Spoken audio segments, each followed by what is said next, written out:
من شاريتي تي في، من أسرة البرنامج، من المخرج جميل سعيد ومني أنا بحييكم بهالحلقة الخاصة من برنامج بلا هوية. بحلقتنا الخاصة اليوم بسرني أني استضيف بطريرك القدس للاتين بيار باتيستا بيتسابالا. لمحة سريعة قبل ما استضيفه بالحلقة عنه، أعلن الحبر الأعظم البابا فرانسيس نبأ تعيينه بطرك للقدس للاتين ب 24 تشرين الأول 2020، طبعا بعد خدمته كمدبر رسولي لمدة 4 سنوات. من بعد ما كان مدبر رسولي لبطريركية القدس للاتين، وكان حارس الأراضي المقدسة رقم 156. طبعا قام بدوره من 2 حزيران 2004 بعد صدور تعيينه ب 15 أيار بنفس السنة. هو إيطالي الجنسية، من مواليد 21 نيسان 1965. دخل رهبنة الإخوة الأصاغر بدير لافالنا بمحافظة أرسو بإيطاليا. قدم نذوره الرهبانية الأولى سنة 1985، النذور الرهبانية الدايمة سنة 1989، وارتسم كاهن سنة 1990. بينتمي لإقليم يسوع الملك بمحافظة بولونيا بإيطاليا. حصل على شهادة البكالوريوس باللاهوت سنة 1990، وبيحمل ماستر بعلوم الكتاب المقدسة سنة 1993. درس اللغة العبرية الحديثة والكتاب المقدس بالجامعة العبرية بالقدس بين 93 و 1999. بلش الخدمة بحراسة الأراضي المقدسة بتموز 1999. شغل منصب رئيس دير القديسين سمعان وحنة بالقدس أيضا، حيث اعتنى بالجماعة الكاثوليكية اللي كانت تنطق باللغة العبرية. كان مساعد عام للنائب البطريركي بالأعوام 2005 لل 2008، وكان هو نفسه النائب البطريركي العام للجماعة الكاثوليكية اللي كانت ناطقة باللغة العبرية بإسرائيل.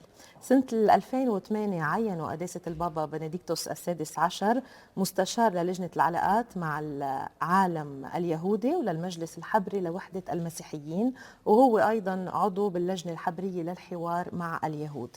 بحزيران 2016 عينوا قداسة البابا فرانسيس بعد قبول استقالة غبطة البطريرك فؤاد الطوال بسبب بلوغه السن القانونية. عينه وهو كان مثل ما قلنا حارس سابق للأراضي المقدسة لمدة 12 سنة مدبر رسولي على أبرشية القدس بفترة شهور الكرسي البطريركي، إلى أن تم تعيينه كبطريرك جديد. رح اكتفي بهيدا التعريف لانه مثل ما قلنا في عنا كثير اسئله بدنا نطرحها عليه بهالحلقه الخاصه. Thank you for giving Charity TV the special interview and welcome in the Cedars land. My pleasure. Before going into the spiritual axis, I'm curious about something. The peculiarity of the Holy Land gave this land a special patriarch. In comparison with the other churches, maybe you have our Maronite patriarch is the patriarch of the Antioch and all the rest of East, but the Holy Land has just a patriarch. Why this is particularity? Patriarch of Jerusalem. Jerusalem. Jerusalem is the holy city and the heart of the Christian faith. When you say Jerusalem, you say everything. And there is no need to add any adjective, anything to the word Jerusalem. Okay, but it's very special to take care of this part of... Yes, it's very special. Jerusalem is the holy city. We have the holy places, the Holy Sepulchre, Gethsemane, all the holy places. We have other churches also, the Greek Orthodox churches, the Armenian church, the Coptic church. We have Muslims, we have Jews. So you have the peculiarity of it's this... very peculiarity, very complex city. The political issue maybe at the first place. The political issue is always there, is a deep wound in the life of the city, because the city is, reality is divided, is not divided physically, but the administration is the same. But from the life point of view is divided and wounded. We are at the beginning of the blessed season, the Lent season. What's the importance of fasting in the church? The fasting is important. We have to say that we Catholics, especially we Latins, we lost this value. We lost it? Do you think? At least the Western countries and the Latins, we are not very strong. I see the other churches, especially the Coptic church and the Orthodox church, they are very, very serious on this. I don't know in Lebanon, I have no idea. But Fast is very important because we are human beings, we are flesh, and the conversion is not just an emotion, a spiritual emotion, should affect all the life of the person. Body and spirit should talk each other. So you cannot work on the spirit if you don't work on your body. And your attitude, personal attitude, and also the desire to show something concrete in front of God is necessary. And the fast is part of this. I'll ask you about the types of fasting, but first you told me we lost this value in Western countries. Why do you think? Is it the role of church not being with her children maybe, or because of the technology, because of what? There are many reasons, of course. Instead of talking about fast, we talk about diet. Unfortunately. Yes, and we change our hierarchy of values sometimes, and also the technology and the fact that we are always running the work, absorbing. So we don't have time for God. You have no time for God. If you don't have time for God, also all what is connected with for God is affected. What are the different types of fasting? We know about 7 types maybe. We as Latin, we have just 2-3 days in the year of the serious fasting. But the Greek Orthodox, they are at least in Holy Land, they are judging us. You are not serious Christian because you don't fast. They for Advent and for Lent, especially for Lent, they don't eat meat. Anything is coming from human being. So they are very serious. I was reading about those types: partial fasting, Daniel fast, complete fasting, even there is sexual fasting.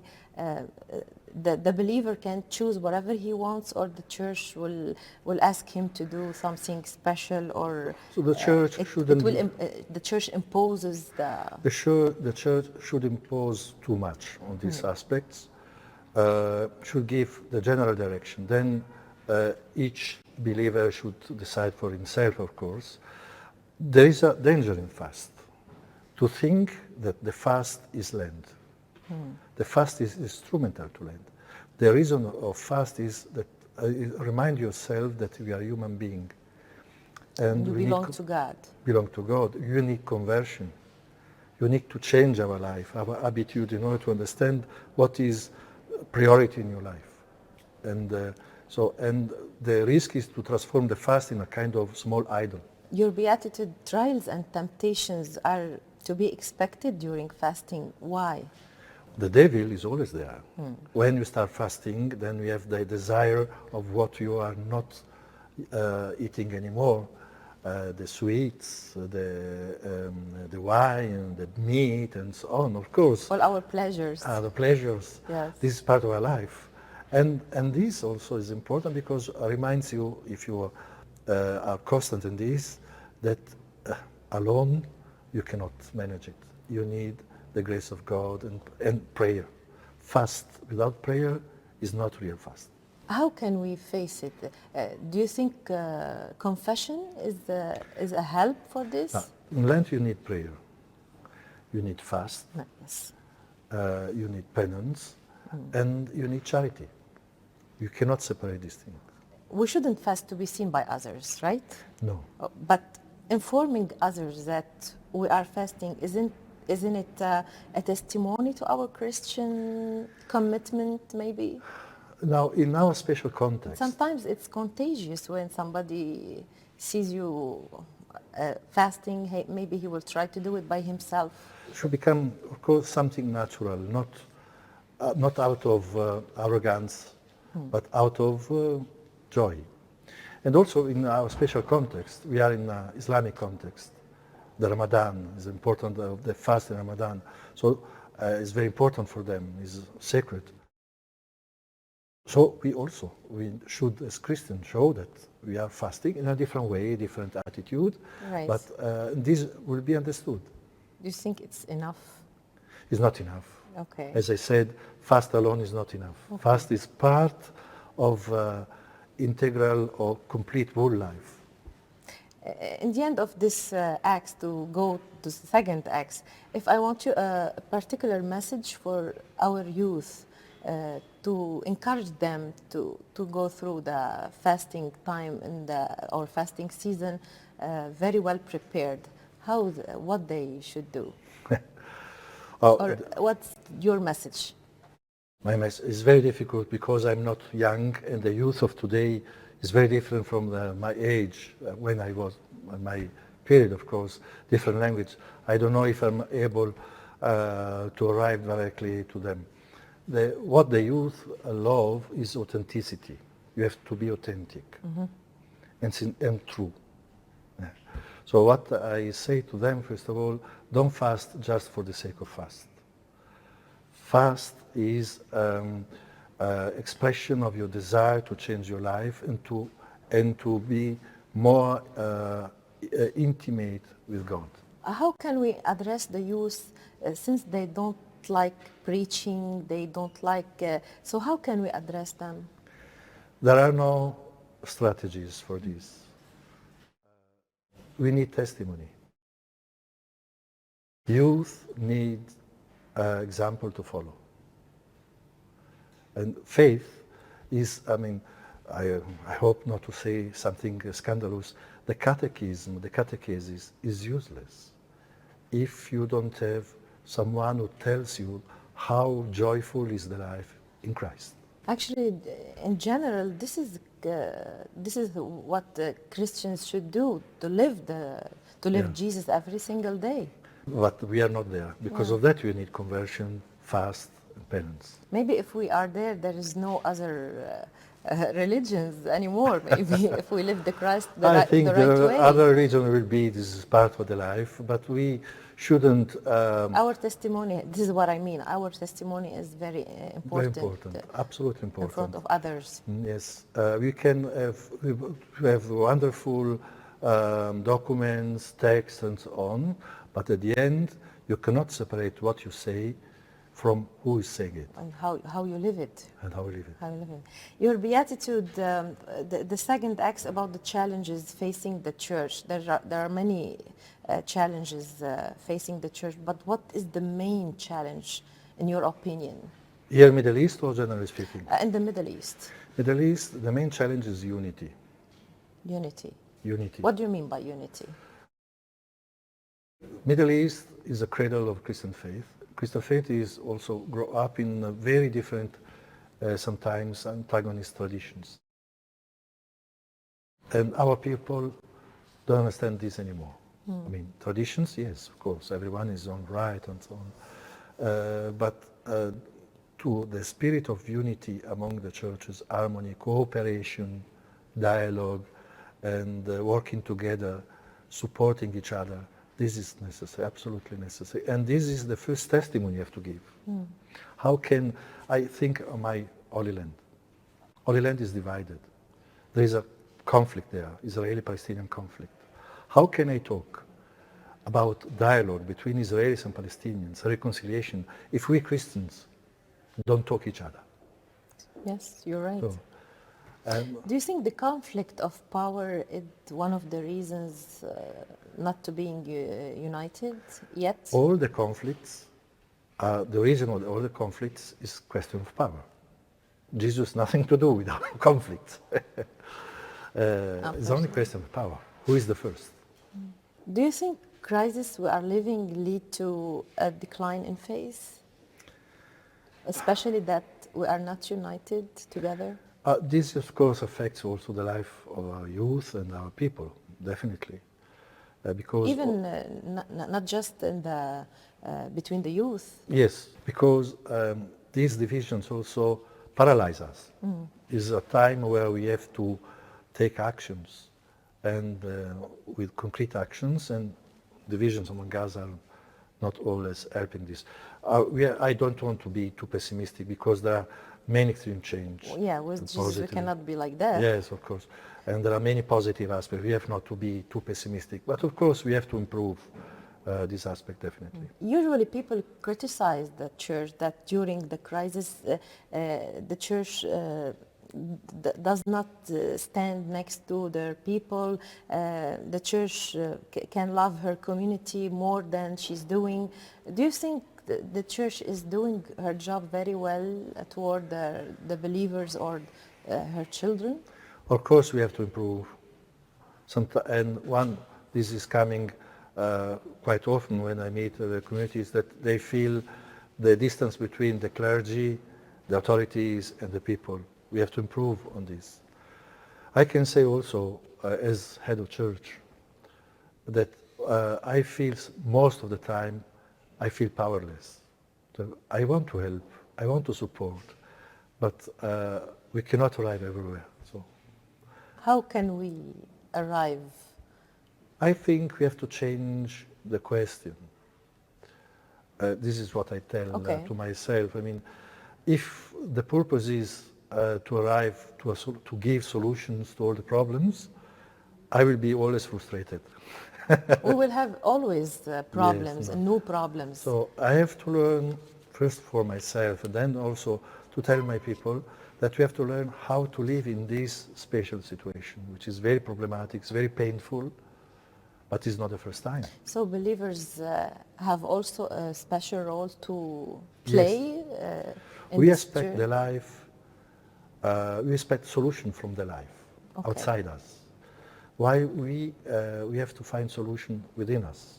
Of course, the context is important. We have to change But we the are situation. not trained to find solution, unfortunately, in the Arab country. We are not trained to do it. But we have to learn. Really? We have to learn. We are always expecting solution from the others. We are expecting that others are the source of everything, and the others should bring us solutions because of the others and so on. We have to start doing our own. If I have faith inside, if I'm convinced of something, I will work for it. Great. Your beatitude, I want your advice for Christians in particular and believers of all denominations in general, how they can calm their stress caused by the economic and political crisis and even last the natural catastrophe. I don't know if you can calm the stress, because for the believer, the life is the same for the others. I mean, we are living the same painful situations, the same crisis. Being a believer doesn't make you different from the others. Okay. But the faith should help you to live these situations with a stronger attitude. Sometimes we let the external situation to determine our life, which is strong. Your beatitude, you know that church today, the mother church, it's not at its best. How can you describe the church in these days? Is it a struggling church, suffering church, maybe a church destined for victory? How can you describe it? Church is a community, and the spirit of belonging to a community is weaker now, and this affects everything. I feel we are in a period of transition.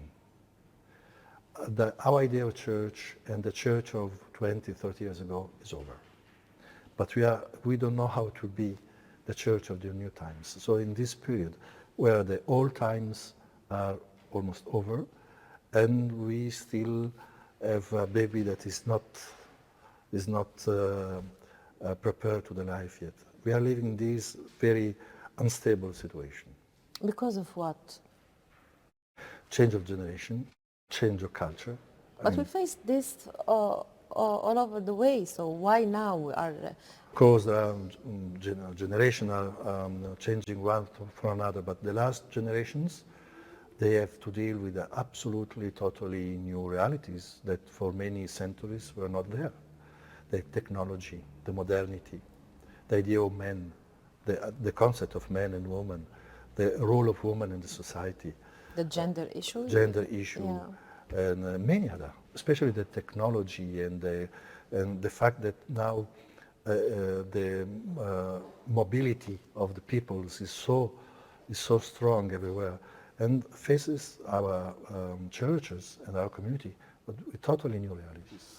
We have two extremes in the church, the extreme faith and the extreme people without faith in the same church. Yes. Somebody says it's a demon attack to the church, it's the new world order. Others said no, this is something very natural. Always it happens that church went through all these stations. So what do you think? I think that we shouldn't be afraid. As Jesus said. Yes. So the world is always changing. The world is always a challenge for the mentality of the believers and so on, but we have not to be afraid. And to live every moment as a grace, as kairos, we say, as a moment of grace that God is giving to you to live properly. We should go to a break now, and then I will go through the third and fourth axis. I will ask you about the ambiguous teachings in the church. مشاهدينا فاصل وأتابع بلا هوية مع ضيفي بطريرك القدس للاتين بيار باتيستا بيتسابالا.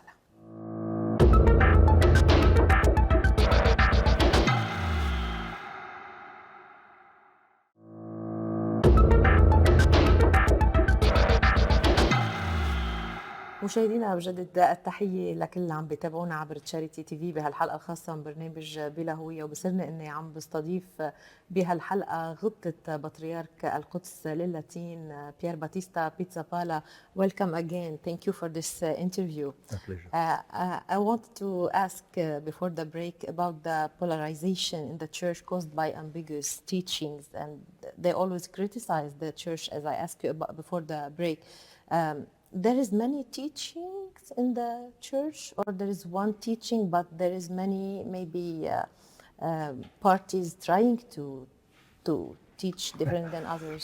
The teaching of the church on the life, in the world, the moral teaching, the ethic, is the same for all. But why believers feel that maybe there is more than one teaching? Because, I mean, we belong to different culture, different interpretation also. In the church, it's not a monolithic stone. I mean, and there are also different opinions within the church, even among bishops sometimes. German bishops are saying something is totally different from Iraqi bishops, for instance. But this is not healthy. It's not healthy. It's unavoidable. In the past was not like this, also because the world was smaller and there were no technology, not media. Now, whatever you say in a few seconds is spread everywhere, and this also creates more confusion. For that is very important also the teaching of the bishop on the parish and so on, and to be aware anyway that there are also new challenges for the church. I mean, the technology brought technology brought new questions that we didn't put in the past. For instance, like what? End of life. Mm-hmm. With the new technology, you can prolong the end of life. I mean, especially in special sickness, very long. So, how to define end of life? It's not that simple. And the church gave a very clear instruction, but the technology is so fast, and we have difficulty to follow all these aspects. And then also the transplantation, what you can transplant or not, what is part of your personality that cannot be transplanted to others, and the artificial intelligence, many other. We have just one church to give the opinion in all these topics that you are talking about, your beatitude. But I'm just talking about the special teaching inside the church. There is a special teaching sometimes. You cannot find it everywhere. And the church is not always strict about this.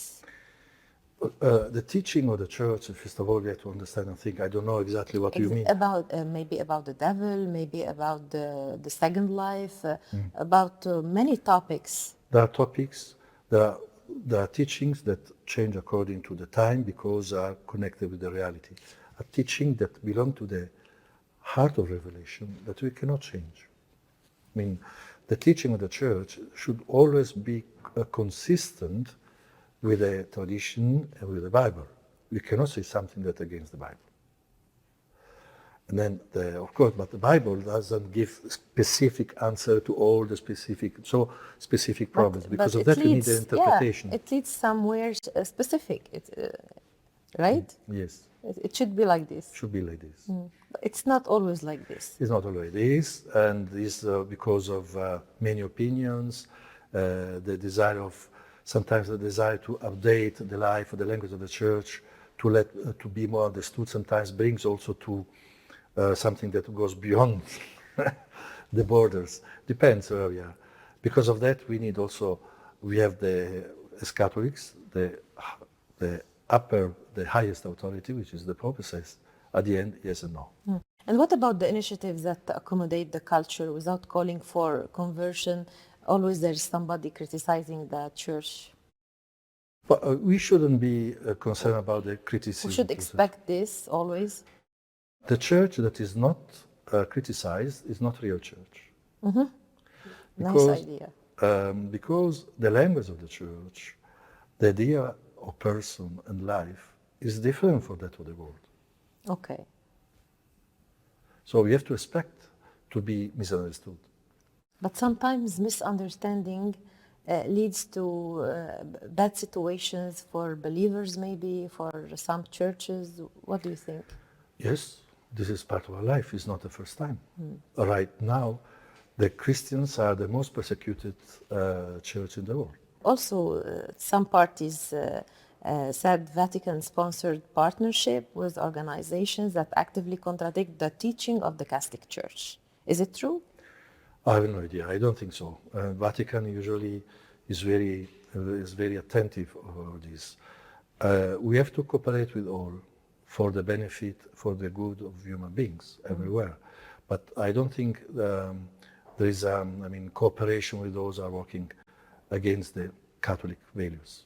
As you said before, in our time now, there is many topics that we shouldn't have faced before, like homosexuality. So this topic is very delicate now. Do you think one day the church will change her vision concerning this? The Bible is very clear about. We have to change maybe the attitude. To be respectful and caring. This is out of discussion. But I don't think we can change the idea of a person that is given in the revelation and in the tradition. Based on the Bible? Yes. We cannot change it. How can we deal with this community? We have to respect, we have to love, we have to be caring, of course. To love one person doesn't mean to agree about everything. To love doesn't mean to justify. It's very clear. And we have not to create antagonism. We have to not build barrier, but we have to be at the same time very clear and respectful with love.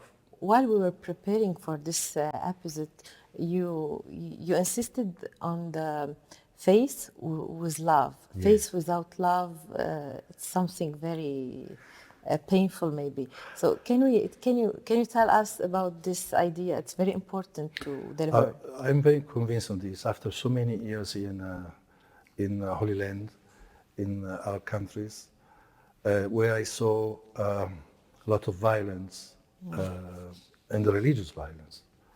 For me, it's very clear, and this is the contribution that we Christians should bring. Faith without love becomes ideology. Faith should be translated in attention to the others, to respect the dignity of the others. Love, is not just emotion, is an attitude towards the others and build relations. Faith that doesn't translate into this becomes ideology. Is it too bad to become ideology? Ideology is always bad. Why?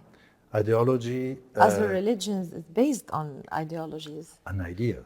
Oh, okay. Idea, yes. Ideology, no. Because ideology is closing to the others. You are the right, others are wrong. They have, or we have the problem of feeling always we are a minority in this Arab country, in this place.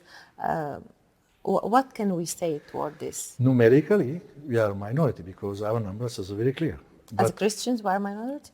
Or all communities are minorities? Depends on you. You confront yourself, of course. The problem is not the numbers. The problem is what you have in your mind. The we mentality. have sometimes mentality. We have the complex of minority. And we are expecting to be approved by the others. This is a culture. It's a culture, but we have to evangelize our culture. How can the church play a role in this? There is an important role. I mean, we have to be happy of being what we are. To encourage. Yes, and not to feel lesser than others. How can you feel it if you are facing every single day those, I don't know if I can say it's attacks on Christians everywhere? Everywhere. It's not just, we have not to think that Lebanon or Middle East or Holy Land is different from many other places. To be Christians every day and everywhere now is becoming difficult because the mentality is... It's a struggle. A struggle, of course. But once again, if you have something that fills your heart, this will become clear. I mean, you shouldn't be afraid of being what we are. We should just look at the crucified Jesus and we'll be very strong. I don't know if strong is the right word. To be yourself, happy to be yourself. As a Christian, how can we improve our spiritual health, your beatitude? Spiritual health, you need Word of God, prayer, and penance. These are the three elements. And then, of course, charity means we are charity V. Yes. I mean, charity is, what we have inside should become a concrete gesture towards the others. The special message of Lebanon, how can we keep it and improve it? Lebanon, I always be convinced one thing. After more than 30 years in Jerusalem and visiting all the different places in other countries, the Christian presence, the Christian community in Lebanon is very important, not just for Lebanon, but for all the Arab countries. I mean, for us in Jerusalem, the prayers, the hymns, the songs, the preachers and so on, we think immediately of Lebanon. The books. For us, Lebanon is a very important reference point for the Christian life in all Middle East. So you have a big responsibility, not just for yourself, but for all the Christians in the Middle East. Going to the fourth act, your beatitude, a question on behalf of all my audience. Lebanese Christians yearn for pilgrimage to the Holy Land, to Jerusalem, but hostility with Israel prevents them. Is there any way, in your opinion, they can maybe work on it to change the situation? Oh, this situation is very painful. Very, very painful, because in the past the connection between Lebanon and Holy Land was so strong in the history. This conflict, the Arab-Israeli conflict, is not going to finish soon. We know very well. I'm feeling jealous now. Why? Of you, because you can go there. You are living there. I feel jealous now. Yes, I think all Lebanese or Christian Lebanese are like me. It's a healthy jealousy. Yes, I know. It's a healthy jealousy. Yes. I know also that Christians are not a problem for this, but the mentality... You don't think there is a solution very soon? Solution very soon is not coming. I know you don't think like this. Your beatitude, because in your Christmas sermon you said, let me read what you said in your Christmas sermon. We see with our own eyes that violence has become the main language, our way of communicating. Violence increases, especially in the language of politics. You will tell me about that. And we have previously expressed our concern about the direction of politics in Israel that is about to upset the tenuous balance between the various religions and ethnic groups that make up our society. Do you think the word is heard by others when we say the word? The word is heard because the reaction to this sermon were very clear. Not everyone enjoyed it, but what the consequence? I mean, what if things will change? Unfortunately, I don't think we are going to change soon. It's a long way, I know. It's a long way. We have to put now. We have once again. I think we repeated this several times. Not to work for the exit, for the result immediately. We have to think on the long term. Put the seeds, education, formation, to be stubborn in keeping loving people despite everything, because this is our vocation. Everyone talk about hate, violence, divisions. We want to take about love, unity, and cooperation. You also said in the same sermon, your beatitude, it's the duty of politics to serve the country and all its inhabitants and to work for harmony among the various social and religious groups in the country, and to express this with concrete and positive actions, not by fomenting divisions, and worse, by fomenting hatred and racism. This is very valid also, not just for Ireland, also for Lebanon. Yeah, this is what I'm trying to ask you about. It happens everywhere. It happens everywhere. When politics the politicians and politics are becoming just source of power, and they lost the idea of service, these are the results. What's happening in the church as conflict of power? It's happening in the politics, yes. The conflict of power. In the church, you need faith. In politics, you need vision. And honesty, maybe. Overall, if you have vision, and of course, it should be instrumental for this. So it's very delicate in the Holy Land. Also, there is no a soon solution. There are no solution. And what I keep saying, stop waiting for immediate solution. Start living your life fully. Don't expect the peace to come in order to start your life, to build your life. How can they live their lives fully? And for example, according to Reuters, and everybody knows about this, for several weeks, members of the small Christian community in Jerusalem's old city, they have felt under pressure from what they say is the growing harassment and intimidation from violent Jewish ultra-nationalists. I keep repeating what I already said several times. Don't allow the others to dictate your life. After the harassment in the churches, I was asked to close the churches and to put guards on the churches. I said, absolutely no. But it's stressful for Christians there. It's very stressful. The life there is always difficult, but I absolutely no, not to close the churches. We don't want them to dictate our decisions. We have to live normally. And to do this, we have to be strong. Okay, you cannot be strong without Jesus in your life. Without faith. Without faith. What do you think about the future of Jerusalem Christians there? We will remain there. There are many concerns. I keep saying we are concerned because we have to be realistic. There are problems, exactly. Of course, but we are not afraid. Actually, you were realistic all over the episode. Thank you for this. But the faith is always concrete. Faith doesn't bring us on the sky. The faith brings you on this earth and to be concrete and transform this earth. This is what we have to do. To end this special episode with your beatitude, and thank you again for giving us your time. I know it's very tight, but you gave us your time. I want a special message for Lebanese people struggling as others everywhere. A special message for Lebanese people. You told me before that there is very big responsibility they should take. I will tell you, first of all, not to be afraid. And Lebanese always, the Christian Lebanese, especially Christian Lebanese, but not only the Christians, always been wonderful and find solutions to their problems. Yes.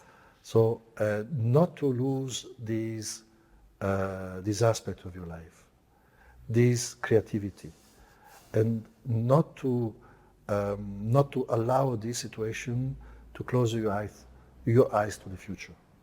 How can they give strength to other Christians, especially Jerusalem Christians? Your joy, your creativity, and your being strong will help also our Christians. As I said, we need example to follow. Very nice. Thank you very much, Your Beatitude, Bاتيستا, Bitsabala, for being with us. It was very nice meeting you in person. Thank you very much. Any last word for you? Thank you for everything. I enjoy once again being in Lebanon. And when I'll be back to Jerusalem, we will keep praying for you, especially in this period of Lent, where we go every day to the Holy Sepulchre to pray for our community and for the communities all over the world. Thank you very much, and we're asking your benediction at the end. Yes, may the Lord bless all of us, make all of us instruments of His peace, mercy, and hope. He is the Father, the Son, and the Holy Spirit. Thank you very much, Your Beatitude. Thank you. مشاهدينا لهون تخلص حلقتنا من برنامج بلا هوية بهالحلقة الخاصة. شكرا لكم، شكرا لمتابعتكم. إلى اللقاء.